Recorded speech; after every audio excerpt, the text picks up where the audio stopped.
Black Beauty, Chapter 3 and 4. Chapter 3, A Midnight Emergency. The Squire and Mrs. Gordon were very impressed with James' bravery that night. Most horses would freeze in terror. The Squire said to James the next morning, "You have a real skill with horses, and I am going to recommend you to Lord Wilson, who is looking for a new head groom." "Thank you, sir.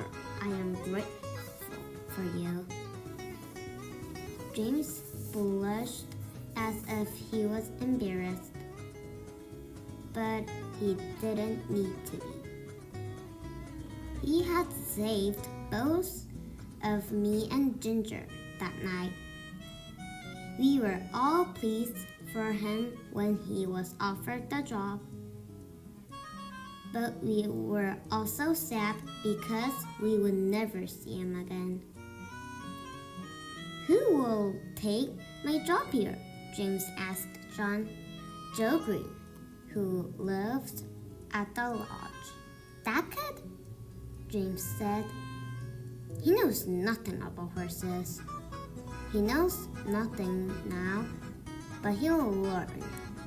Beauty and I will teach him." John patted me gently as he walked past. It was good that John would always look after me, even if James was working far away. The next day, little Joe Green started work. He was too short to groom me and Ginger, so we began brushing Marilla's.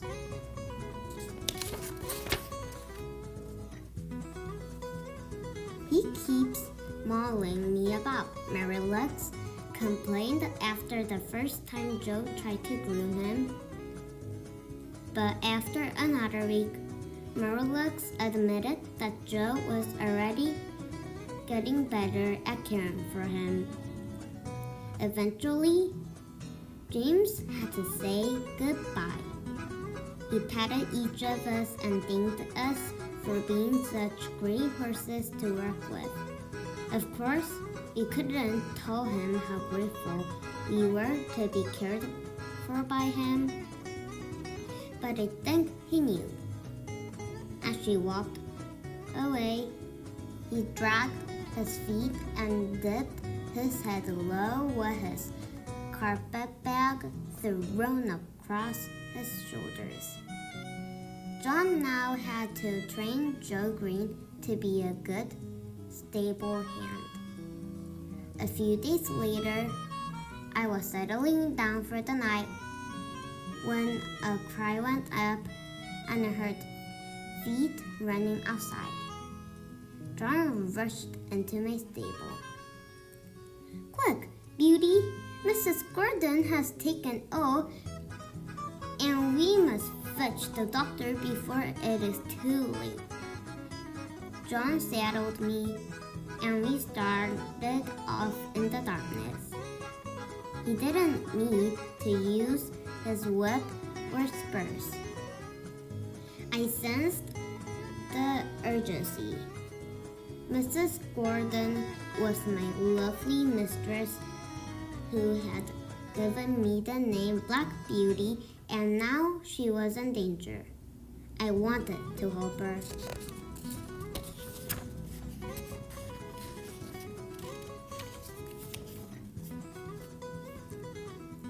The air was frosty and the moon bright, which meant there was nothing stopping for me galloping at full speed.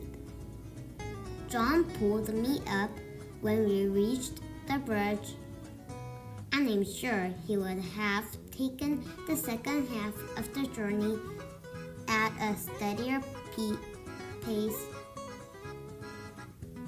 but I didn't want to slow down. My mistress needed the doctor right away, so I galloped on until we arrived in the town. John thumped on the doctor's front door. The doctor poked his head out the window in his nightcap and gown. "Mrs. Gordon is very ill, sir," John called up. "Please come quickly. Just a moment. I'll be right down." The doctor shut the window and soon came downstairs, tucking his nightgown into his breeches. "But I don't have a horse. Mine has been out all day. Can I take yours?"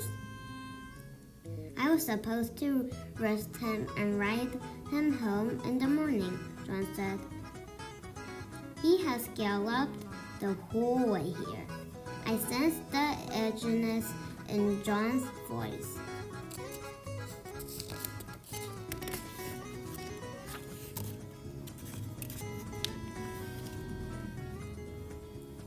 I felt my heart pounding and my skin burning hot, but still I willed John to agree.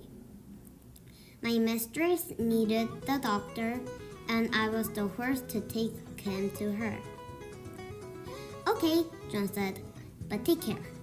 He's a fine little horse, and we care about him a great deal." The doctor nodded, and we rode back home.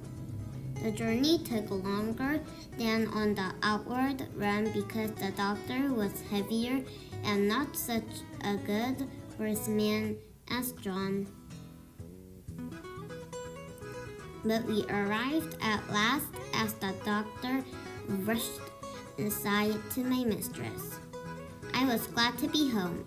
My legs shook and I could barely stand. Since John was still in the town, the only person to take for me was little Joe Green. No one had taught him how to care for an overhead horse, but he did the best he could.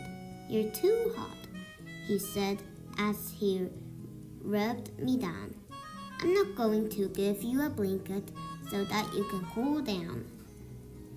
He gave me a bucket of ice-cold water, which I gulped down immediately.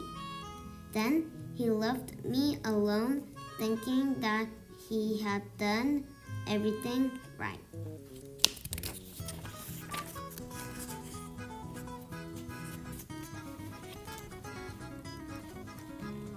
Soon, I began to shake, and my body felt deadly cold. My legs and chest ached, and I felt sore all over. I needed that warm blanket, and I needed John, but I was all alone. I lay down in my straw and tried to sleep. Later, I remembered John being with me. I couldn't tell him how bad I was feeling, but he knew anyway. He covered me with 3 snug cloths and fed me warm gruel. Eventually, I fell asleep. I was now very old. John nursed me night that day. He slept in my stable so that he could check on me during the night. He didn't speak to Joe Green the whole time. "My poor beauty," my master cried when he came to see me. "You saved your mistress's life, but look what it has done to you." I don't know how long I was sick. Marlux and Ginger were moved to a different part of the stable because any sound startled me. I was lonely time. Young Joe Green was terribly upset.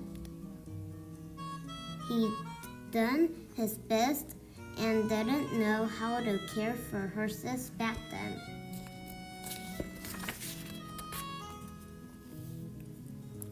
I lay ill in the stable, and my mistress lay ill in the house. After a few weeks, my fever passed and I started getting better. Eventually, I was fit enough to go out for a steady ride. Joe Green rode me as he was the lightest groom, and he treated me respectfully. My mistress didn't make such a good recovery.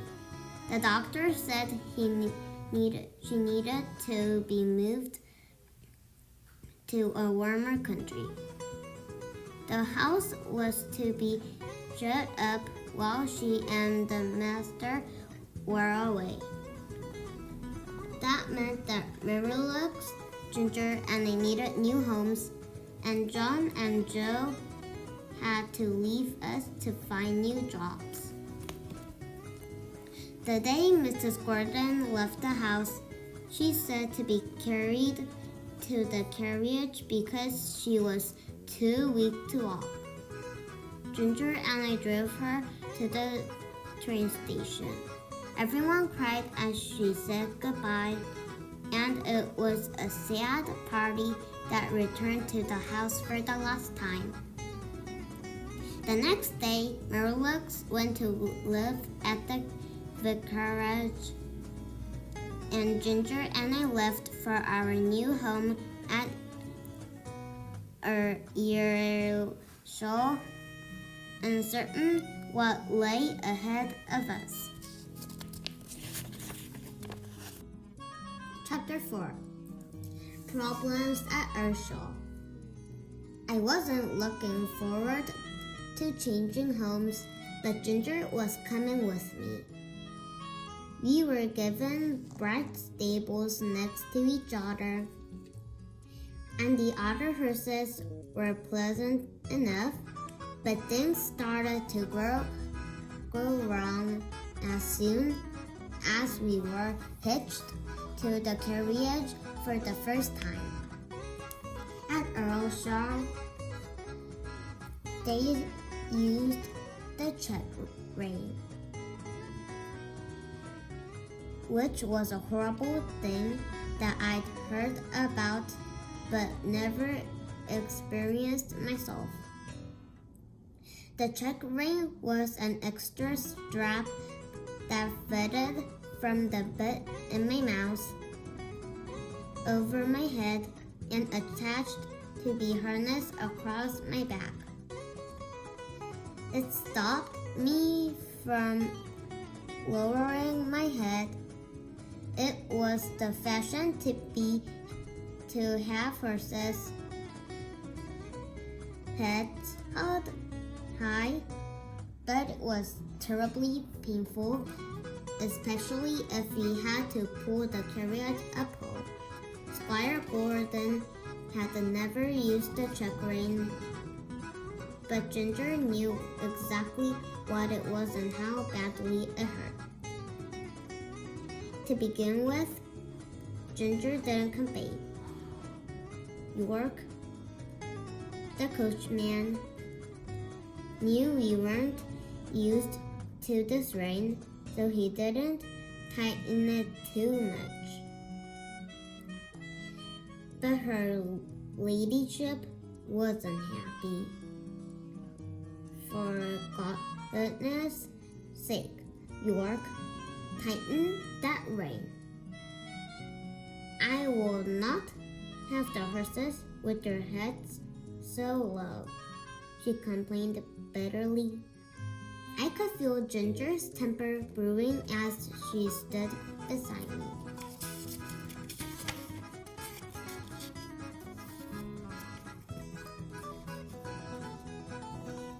She fidgeted and shook her head, knowing what was coming next. The moment York released her rein to shorten it, Ginger reared up. She was still harnessed to the carriage, but that didn't stop her bucking and kicking like a mad thing.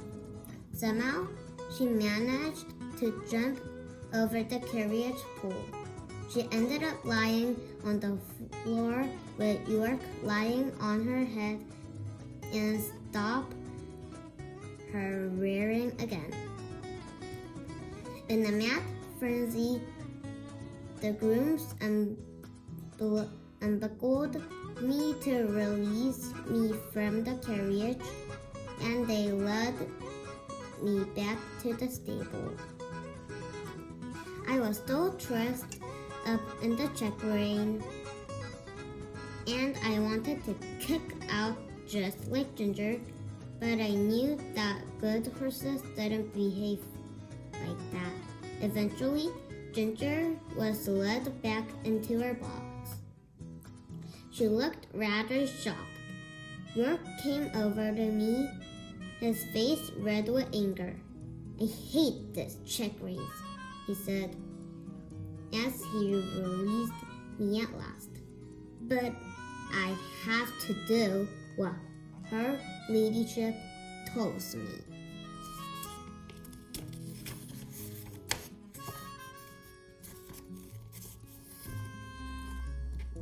Ginger was never put in the carriage again. She was used as a hunter instead, which is a different sort of hardship. Meanwhile, I had to wear the check ring every time I took out the carriage. I always returned to my stable with a sore tongue and itching back, and Ginger came back every night exhausted because she had been ridden hard across the fields. When York went to London with his lordship, Reuben Smith was in charge. He was a first-rate driver and knew how to care for us if we were ill because he used to work for a veterinarian. He should have been head coachman, but unfortunately, he had a weakness for alcohol.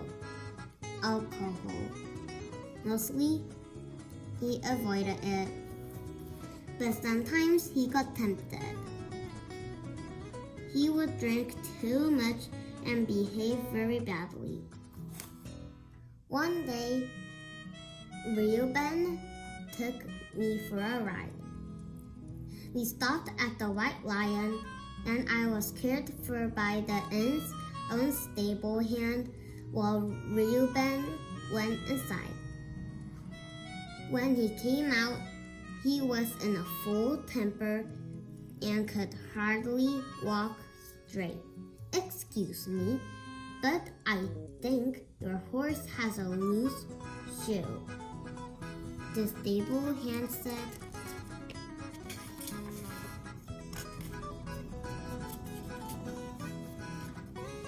"It'll be all right.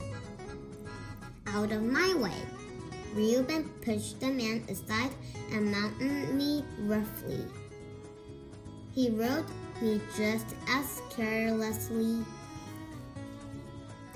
digging his heels in and giving me a sharp swipe with the whip, even though I was going as fast as I could. The roads were stony. My shoe loosened as we rode until suddenly it flew off. Any sensible horseman would have noticed, but Reuben Smith was too drunk to notice. We continued at a wild pace, and my shoeless foot became more and more painful as the sharp stones stuck into it. In the end, the pain was too great. I stumbled suddenly and fell on my knees. Reuben was flung off my back and landed heavily by the side of the road. I pulled myself to my feet, but my knees were bleeding, and my foot was so sore I couldn't put it down. Reuben Smith didn't move.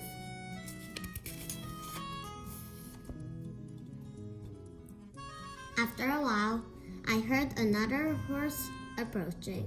It was Ginger pulling the dog cart. I neighed loudly, and soon she was by my side.